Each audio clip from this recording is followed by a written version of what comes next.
Prions avec les versets du psaume de ce dimanche. Dites au cœur défaillant, prenez courage, ne craignez pas, votre Dieu lui-même vient, il vient vous sauver. Tu as aimé, Seigneur, cette terre.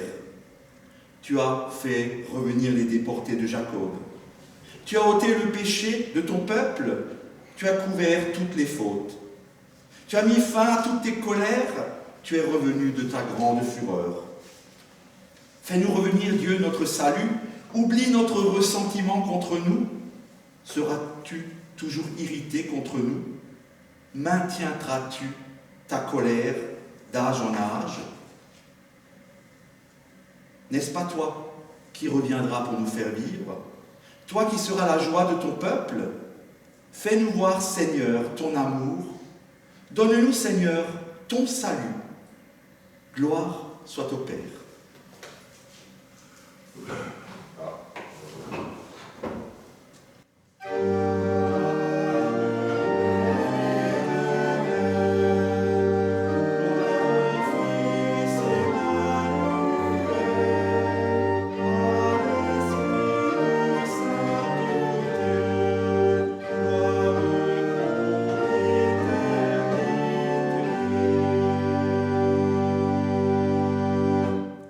Je vous invite à vous lever pour la demande de pardon. Ô Jésus-Christ, par ta présence, tu veux illuminer nos ténèbres. Tu es la lumière en nos cœurs, c'est pour cela que nous pouvons te prier. Ô Seigneur, prends pitié de nous.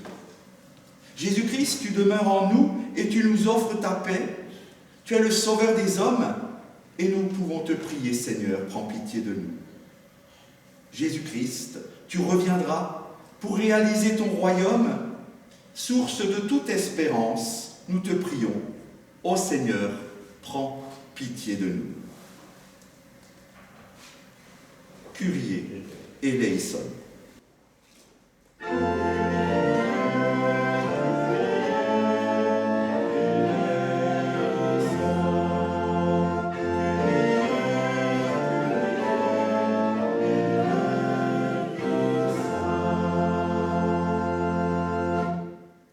Notre Dieu est un Dieu de pardon, de grâce et de bienfait. Dieu nous pardonne. Il vient nous guérir de tous nos maux. Alors celui qui trouve sa joie en Dieu, celui qui trouve sa joie en Jésus-Christ est sauvé. Rendons grâce au Seigneur, ô ma joie et mon espérance.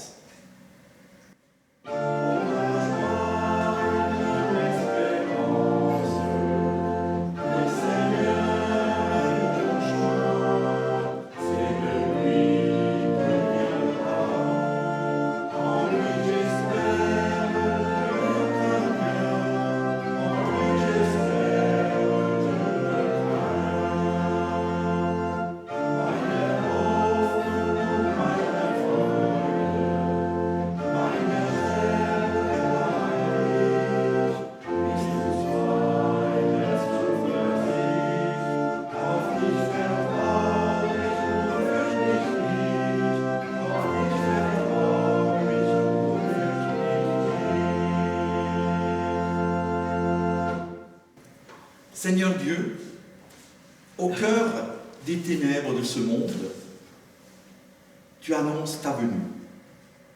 Ton serviteur Jean le Baptiste nous le rappellera. Alors Seigneur, accorde-nous d'être vigilants. Accorde-nous de te faire pleine confiance par Jésus-Christ, ton Fils, notre Seigneur, qui vit et règne avec toi le Père et le Saint-Esprit, un seul Dieu éternel, pour les siècles des siècles.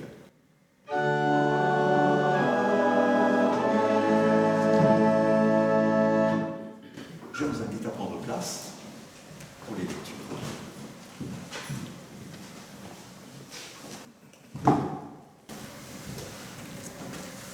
Nous écoutons la première lecture dans Ésaïe, au chapitre 40, les versets 1 à 11. Réconfortez mon peuple, c'est urgent, dit votre Dieu. Retrouvez la confiance de Jérusalem, criez-lui qu'elle en a fini avec les travaux forcés et qu'elle a purgé sa paix, car le Seigneur lui a payé le prix complet de toutes ses fautes. J'entends une voix crier, « Dans le désert, ouvrez le chemin au Seigneur. Dans cet espace aride, frayez une route pour notre Dieu. Qu'on relève le niveau des vallées, qu'on abaisse montagnes et collines, qu'on change les reliefs en plaines et les hauteurs en larges vallées. La glorieuse présence du Seigneur va être dévoilée et tout le monde la verra. Tel est l'ordre du Seigneur. » J'entends une voix qui dit, « Fais une proclamation. » Mais je réponds, « Laquelle ?» La voix reprend, « Celle-ci. Le sort des humains est précaire comme celui de l'herbe. Ils n'ont pas plus de vigueur que les fleurs des champs. L'herbe sèche, la fleur se fane, quand le souffle du Seigneur est passé par là. C'est bien vrai, les humains ont la fragilité de l'herbe. Oui, l'herbe sèche, la fleur se fane, mais la parole de notre Dieu se réalisera pour toujours. Peuple de Jérusalem, monte sur une haute montagne. Peuple de Sion, crie de toutes ses forces. Tu es chargé d'une bonne nouvelle. N'aie pas peur de la faire entendre. Dis aux villes de Juda, voici votre Dieu, voici le Seigneur Dieu. Il arrive plein de force, il a les moyens de régner. Il ramène ce qu'il a gagné, il rapporte le fruit de sa peine. Il est comme un berger qui mène son troupeau et le rassemble d'un geste du bras. Il porte les agneaux contre lui et ménage les brebis, qu'il allaite des petits.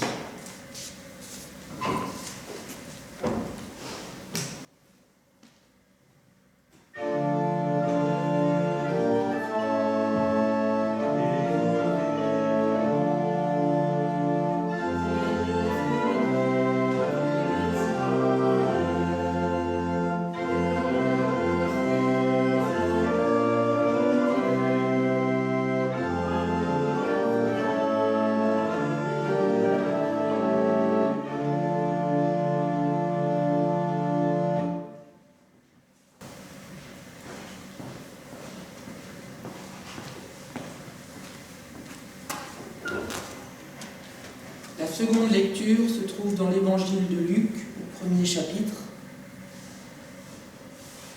Zacharie, le père du petit enfant, fut rempli du Saint-Esprit. Il se mit à prophétiser en ces termes. Loué soit le Seigneur, le Dieu du peuple d'Israël, parce qu'il est intervenu en faveur de son peuple et l'a délivré. Il a fait apparaître un puissant sauveur pour nous, parmi les descendants du roi David, son serviteur. C'est ce qu'il avait annoncé depuis longtemps, par ses saints prophètes. Il avait promis qu'il nous délivrerait de nos ennemis et du pouvoir de tous ceux qui nous veulent du mal. Il a manifesté sa bonté envers nos ancêtres et n'a pas oublié sa sainte alliance. En effet, Dieu avait fait serment à Abraham, notre ancêtre, de nous délivrer du pouvoir des ennemis et de nous permettre ainsi de le servir sans peur, pour que nous soyons saints et justes devant lui tous les jours de notre vie. Et toi, mon enfant, tu seras prophète du Dieu très haut, car tu marcheras devant le Seigneur pour préparer son chemin et pour faire savoir à son peuple qu'il vient le sauver en pardonnant ses péchés. Notre Dieu est plein de tendresse et de bonté. Il fera briller sur nous une lumière d'en haut, semblable à celle du soleil levant, pour éclairer ceux qui se trouvent dans la nuit et dans l'ombre de la mort, pour diriger nos pas sur le chemin de la paix.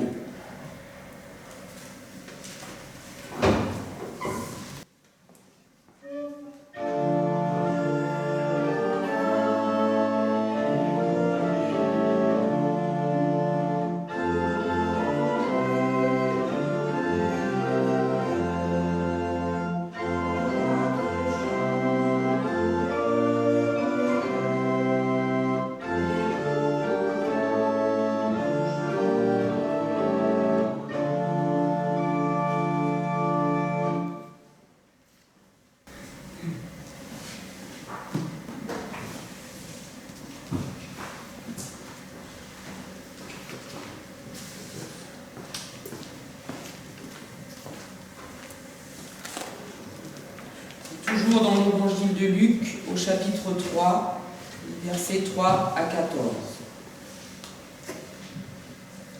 Jean se mit à parcourir toute la région voisine de la rivière, le Jourdain. Il lançait cet appel: changez de comportement, faites-vous baptiser, et Dieu pardonnera vos péchés. Ainsi arriva ce que le prophète Ésaïe avait écrit dans son livre. Un homme crie dans le désert: préparez le chemin du Seigneur, faites-lui des sentiers bien droits. Toute la vallée sera comblée, toute montagne et toute colline seront abaissées, les courbes de la route seront redressées. Les chemins en mauvais état seront égalisés, et tout le monde verra le salut accordé par Dieu. Une foule de gens venait à Jean pour qu'il les baptise. Il leur disait: bande de serpents, qui vous a enseigné à vouloir échapper au jugement divin qui est proche? Montrez par des actes que vous avez changé de mentalité, et ne vous mettez pas à dire en vous-même: Abraham est notre ancêtre. Car je vous déclare que Dieu peut utiliser les pierres que voici pour en faire des descendants d'Abraham. La hache est déjà prête à couper les arbres à la racine. Tout arbre qui ne produit pas de bons fruits va être coupé et jeté au feu. Les gens lui demandaient: que devons-nous donc faire? Il leur répondit: celui qui a 2 chemises doit en donner une à celui qui n'en a pas, et celui qui a de quoi manger doit partager. Des collecteurs d'impôts vinrent aussi pour être baptisés et demandèrent à Jean: Maître, que devons-nous faire? Il leur répondit: ne faites pas payer plus que ce qui vous a été indiqué. Les soldats lui demandèrent également: et nous, que devons-nous faire? Il leur dit: ne prenez d'argent à personne par la force ou en portant de fausses accusations, mais contentez-vous de votre solde.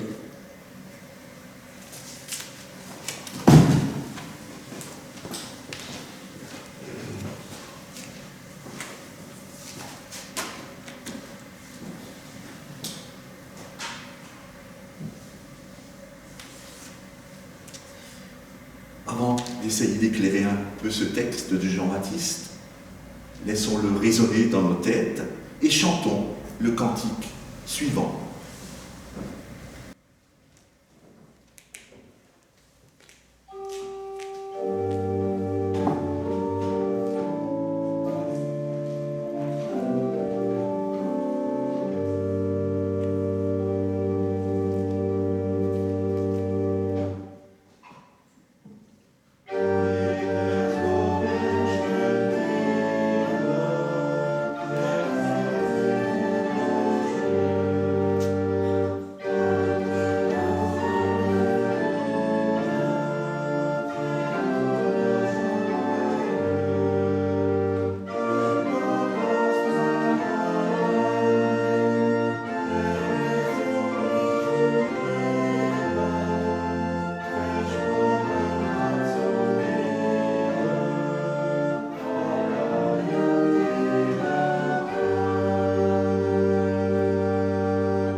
Chers frères et sœurs en Christ, cela fait plaisir évidemment de retrouver cette belle église historique d'une grande valeur culturelle, mais bien entendu, cela fait plaisir de retrouver les pierres vivantes, les croyants, les paroissiens de ces 5 clochers.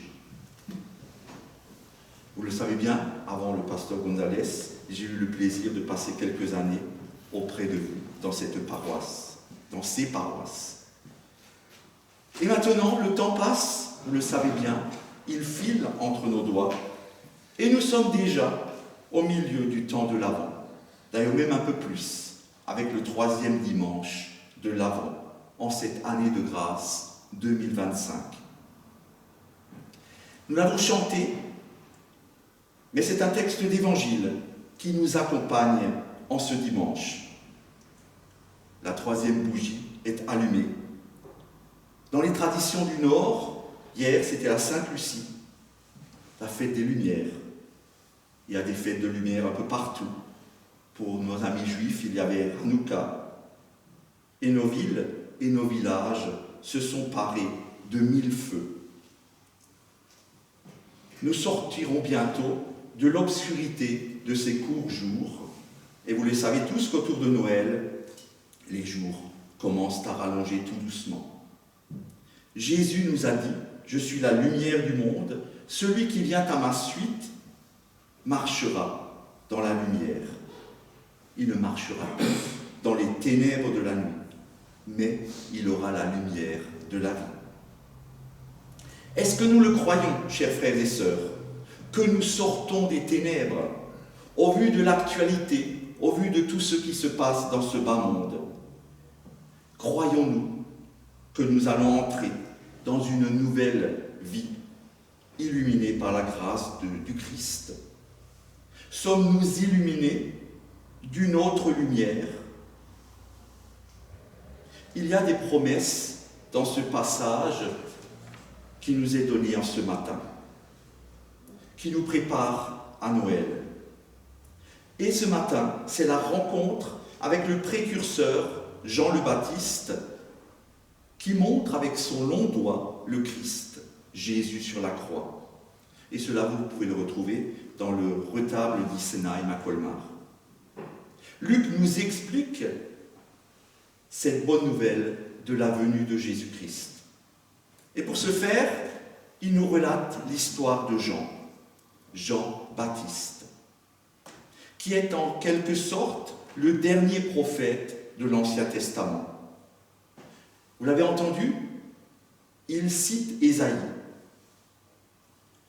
dans le Premier Testament. Jean est le petit cousin de Jésus. C'est un prédicateur qui s'est retiré dans le désert. On pense qu'il était dans la région de la mer Morte, avant que le Jourdain se jette dans ce grand lac salé. Jean le Baptiste exhorte à un changement de vie pour échapper à la colère de Dieu. Il parle de la venue d'un Messie. Et la foule vient à lui, nous l'avons entendu dans l'Évangile, pour être baptisée. Il baptise d'un baptême de repentance. Il appelle son peuple, les descendants d'Abraham, d'Isaac et de Jacob, à vivre de façon conséquente, sans se reposer sur le fait que ce sont les fils d'Abraham, que ce sont les enfants de Dieu. Pour lui, le baptême est nécessaire. Pour lui, il signifie le changement de vie. C'est comme un rite de purification. On pense que Jean a été dans la communauté des Esséniens, plus connue, la communauté des moines de Qumran. Jean vit une vie ascétique, mais il ne demande pas à tous les croyants de vivre une vie d'ascèse, pas non plus. Son baptême, vous le savez, est un baptême d'immersion. On plonge dans l'eau du Jourdain. Et cela signifie le pardon des péchés. On est noyé au péché. Alors le résultat de ce pardon, c'est un changement de vie, de comportement pour une vie plus altruiste, plus au service les uns des autres. Il condamne les tyrans, Il condamne les personnes avides de pouvoir, il condamne les riches, il condamne les rapaces et prédateurs humains. Et ce n'est d'ailleurs pas étonnant qu'il se fasse des ennemis. Il désire préparer le chemin du Seigneur, cette venue de Dieu auprès des hommes par le Christ Jésus, le Messie prôné dès les prophètes de l'Ancien Testament. Jean le Baptiste désire mettre des limites aux puissants de ce monde, et vous le savez, chers frères et sœurs, c'est bien difficile de mettre des limites aux grands de ce monde.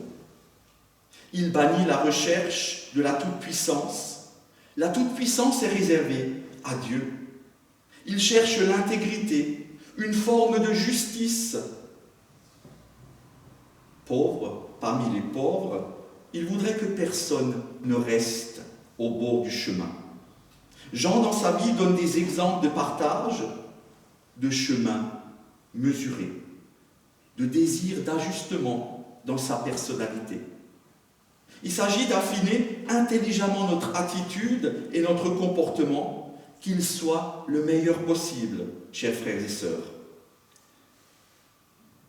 Et parfois, chers frères et sœurs, nous le remarquons très vite.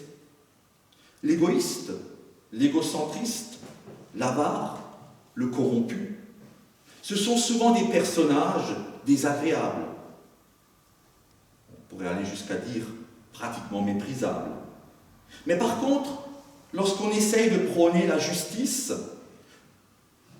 une forme de droiture, de respect de l'autre, l'être humain est bien plus humain, plus fraternel, meilleur en somme, et sans doute plus heureux dans le comportement des uns avec les autres.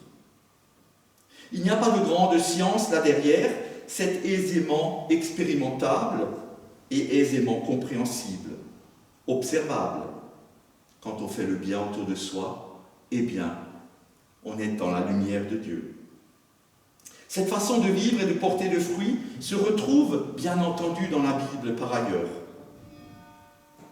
Mais est-ce que cette façon de vivre les uns avec les autres est totalement dans la volonté de Dieu?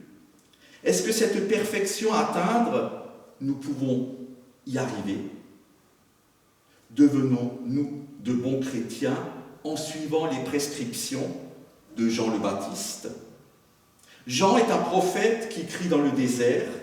Il a une force prophétique, il est vrai, dans son message. Il a des paroles de sagesse aussi, et nous pouvons être d'accord avec lui. Et il y a des gens qui le suivent.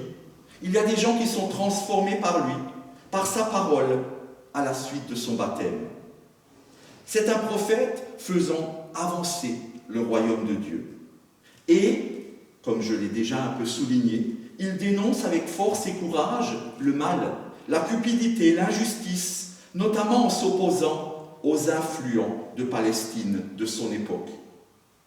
Mais vous le savez aussi, le cupide roi Hérode le fera arrêter et le fera taire à jamais. Certes, Dieu parle par les prophètes et celui-ci reçoit une parole et le prophète transmet cette parole. Il est le porte-parole de Dieu. Mais avec Jésus le Christ, nous atteignons cependant une réalité nouvelle. Jésus est l'incarnation de Dieu. Il est la parole de Dieu. Il est l'agir de Dieu dans la vie humaine. Il nous révèle Dieu dans sa grandeur, dans sa magnificence. Il nous fait entrer dans son mystère. Et Luc rajoute dans l'Évangile, le peuple était dans l'attente et tous se posaient en eux-mêmes des questions concernant Jean. Ne serait-il pas le Messie? Mais Jean répondit à tous, « Moi, c'est d'eau que je vous baptise, mais lui, il vient. Celui qui est plus fort que moi, je ne suis pas digne de délier la lanière de ses sandales. Lui, il vous baptisera dans l'Esprit Saint et le feu. Il a sa pelle à vanner à la main pour nettoyer son aire, pour recueillir le blé dans son grenier. Mais la balle, il la brûlera au feu, qui ne s'éteint jamais. » Jean le Baptiste montre du doigt vers cet autre. Et cet autre, c'est le Christ. Il est la puissance de Dieu. Le feu est avec lui et l'Esprit de Dieu est avec lui. Et, vous le savez bien, il donnera son esprit après l'ascension à la Pentecôte. Vous savez bien que tant d'hommes et de femmes pointent vers eux le doigt. Ils pensent pouvoir résoudre les problèmes de ce monde, les problèmes de la société, les problèmes personnels, eux-mêmes, tout seuls. Mais c'est un tout autre qui peut être notre secours et notre bienfaiteur. Plutôt que les coachs, plutôt que les influenceurs de ce monde, plutôt que les guides et les gourous de toutes sortes. Alors, encore une fois, Jean le Baptiste pointe vers le Christ, et ce doigt est bien entendu exubérant dans cette belle peinture de Grunewald à Colmar. Et Jésus, lui, pointe son doigt vers le Père dans les cieux. Il révèle que son Père donnera son esprit, le Saint-Esprit. Jésus nous parle donc de Dieu et il nous permet de parler de Dieu et de lui parler nous aussi, dans nos prières, dans nos cultes, dans nos chants.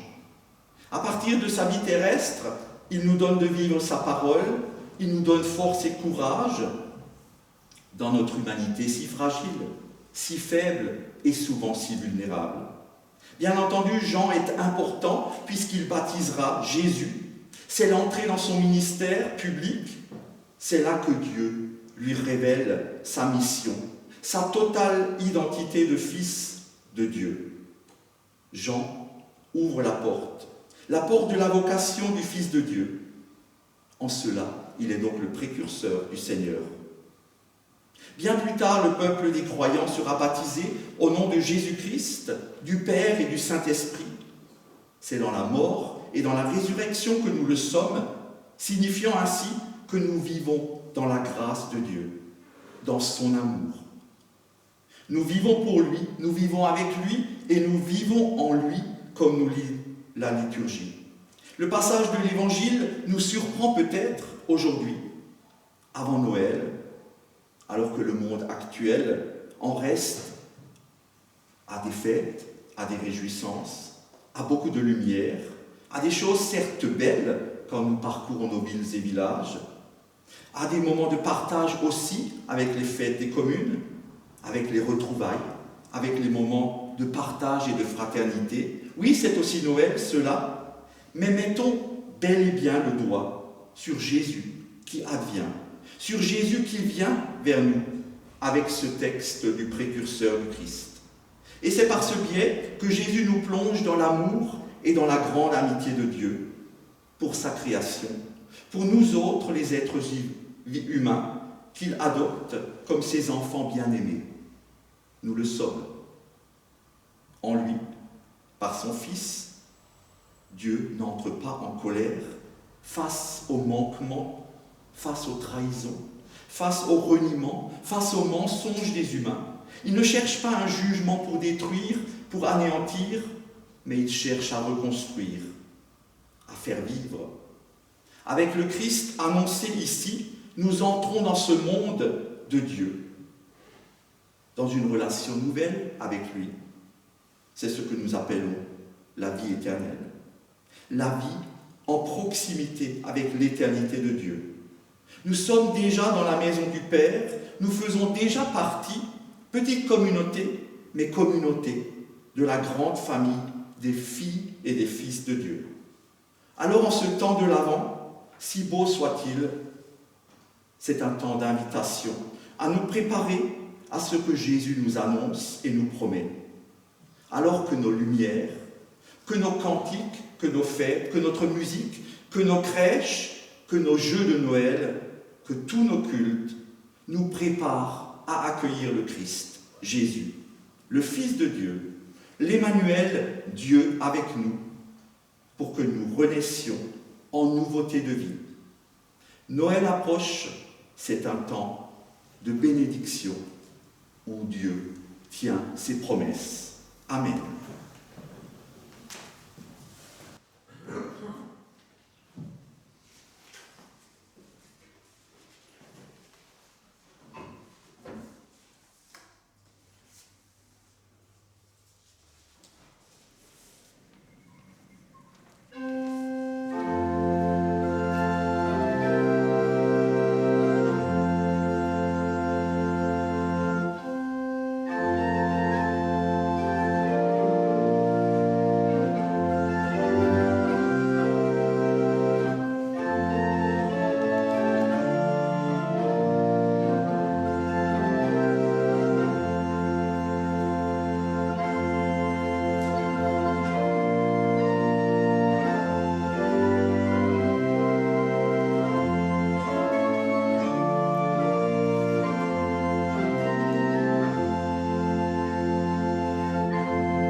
troisième chant, je vous invite à dire la confession de la foi chrétienne.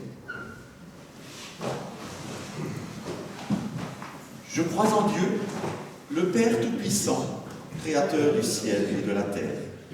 Je crois en Jésus-Christ, son Fils unique, notre Seigneur, qui a été conçu du Saint-Esprit et qui est né de la Vierge Marie. Il a souffert sous Ponce Pilate, il a été crucifié, il est mort. Il a été enseveli, il est descendu aux enfers. Le troisième jour, il est ressuscité des morts, il est monté au ciel, il est assis à la droite de Dieu, le Père Tout-Puissant. Il viendra de là pour juger les vivants et les morts. Je crois au Saint-Esprit, la Sainte Église universelle, la communion des saints, la rémission des péchés, la résurrection de la chair et la vie éternelle. Amen.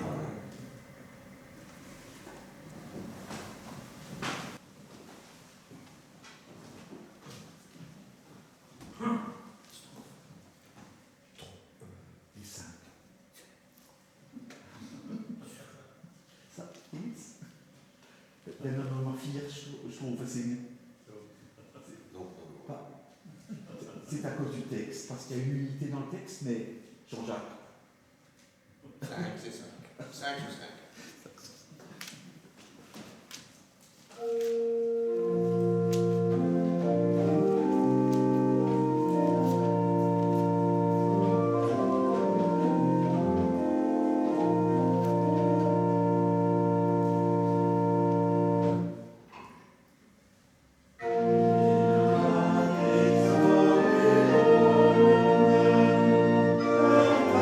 Ist nicht mehr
Dieu éternel, ton Fils est notre espérance.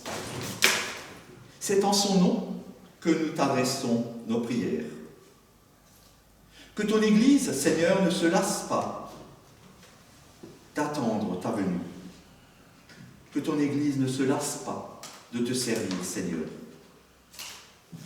Sois aux côtés de ceux qui sont poursuivis pour leur foi, qui sont emprisonnés à cause de leur espérance. Fortifie leur confiance. Rends-nous prêts à prier pour eux, à intervenir en leur faveur. Fais vivre dans la paix et la justice les hommes et les femmes sur notre terre. Remplis ton esprit de sagesse pour tous ceux qui exercent un pouvoir, pour tous ceux qui ont de l'influence parmi les peuples. Donne ta force à ceux qui sont au service des autres, qu'ils soient enseignants, éducateurs, responsables de métier, de médias, qu'ils témoignent de ta justice et de ta paix. Comble en ces jours avant Noël l'aspiration de tous ceux qui sont en recherche d'amour, de paix, de sécurité. Donne à ceux qui sont malades la force d'espérer malgré tout. Et donne à ceux qui se sont endormis en toi de contempler ce qu'ils ont espéré durant leur vie. Dans un moment de silence, confions à Dieu ce qui nous tient particulièrement à cœur. Nos prières pour nos familles, pour nos amis, pour ceux que nous apprécions, pour ceux qui ont besoin de notre intercession.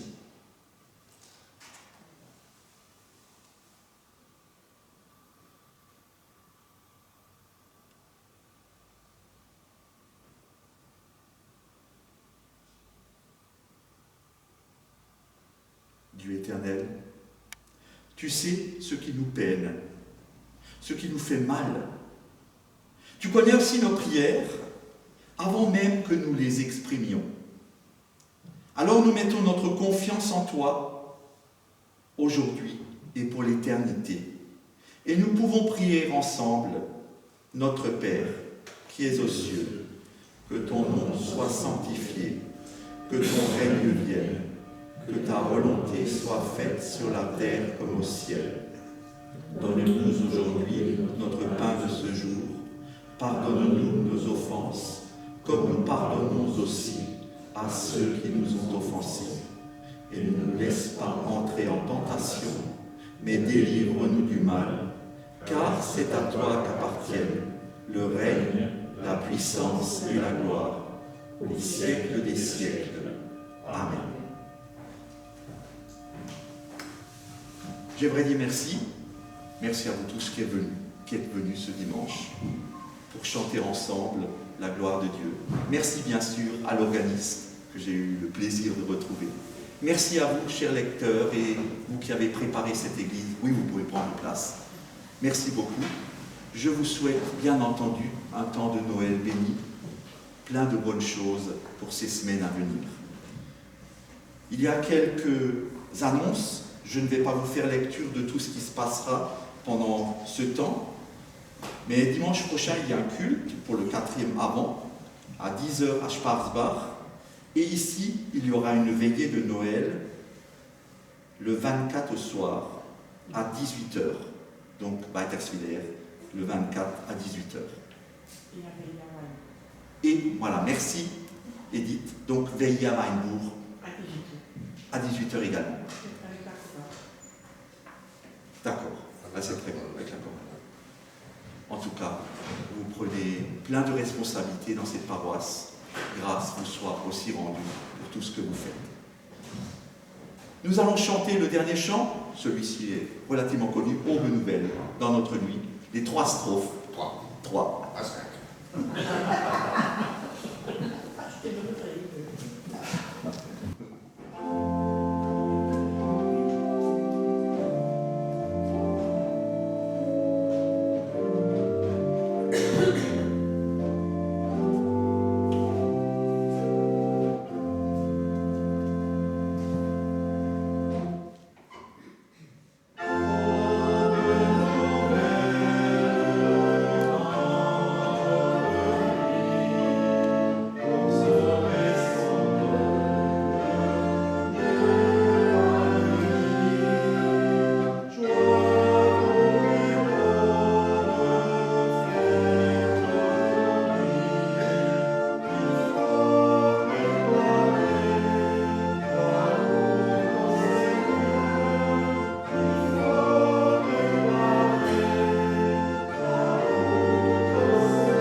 Que la grâce de notre Seigneur Jésus-Christ, l'amour de Dieu le Père et la communion du Saint-Esprit soient et demeurent avec vous tous.